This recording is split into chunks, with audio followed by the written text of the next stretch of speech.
There's a hero in all of us. Let's talk about Spider-Man 2, the sequel to the iconic first film, and the sequel is just as iconic as the first one is. With this film, we see Peter Parker back, who is juggling the delicate life of his dual life as Peter Parker, this college student, and Spider-Man, this superhero crime fighter. Peter's life becomes even more complicated as he confronts this new nemesis, the brilliant Otto Octavius, who becomes Dr. Octopus, Doc Ock. But when Doc Ock kidnaps Mary Jane, Spider-Man must swing back into action as the adventure reaches new heights of unprecedented excitement. And with this film, like I mentioned before, it is just as iconic as the first one is, as many people called this the best Spider-Man movie. And I do think it's one of the best Spider-Man movies. With this film, we see Tobey Maguire back as Peter Parker, Spider-Man, and once again, he is just iconic in the role.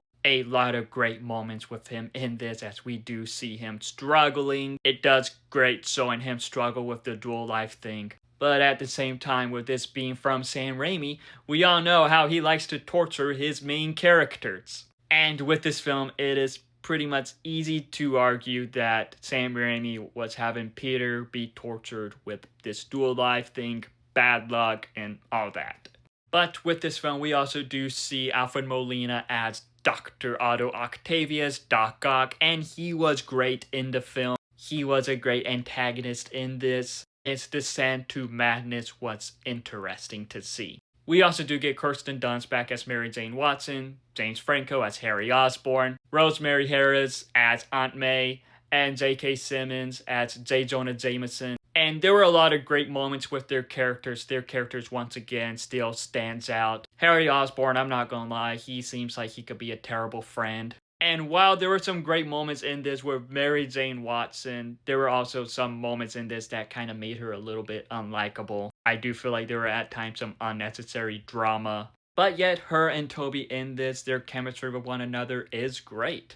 And with this film, it just does amazing, expanding the themes from the first one and just diving into pretty much how Peter is struggling. It also continues to have some slight horror elements, especially from that one scene with Doc Ock in the hospital. Classic Sam Raimi there. And with this, it just has a lot of iconic shots, iconic Spider-Man moments, and great Spider-Man action, especially the train fight scene.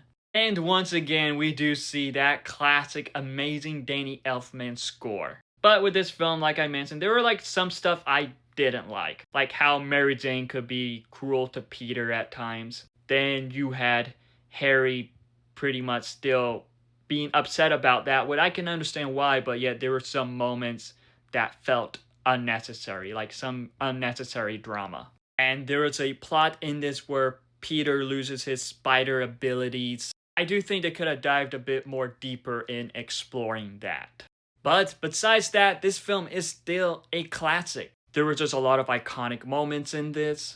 But if you do rewatch this film or watch it for the first time, I do recommend watching the Spider-Man 2.1 version. The extended cut of it, the editor's cut of it, whatever it's called. Because with that version of the film, it does add more to the plot, add more to Mary Jane's plot, and I do think that it works better. Even though the original cut is still great, I do think that the extended cut is a little bit better. But overall, with Spider-Man 2, it is still a classic, iconic film. It does have just a lot of iconic moments, a lot of great Spider-Man moments, as many do consider this the best film in the franchise, and I do think it's one of the best films. I really loved this film, but have you seen Spider-Man 2? If so, what are your thoughts on it? Let me know in the comments below, and follow me for more.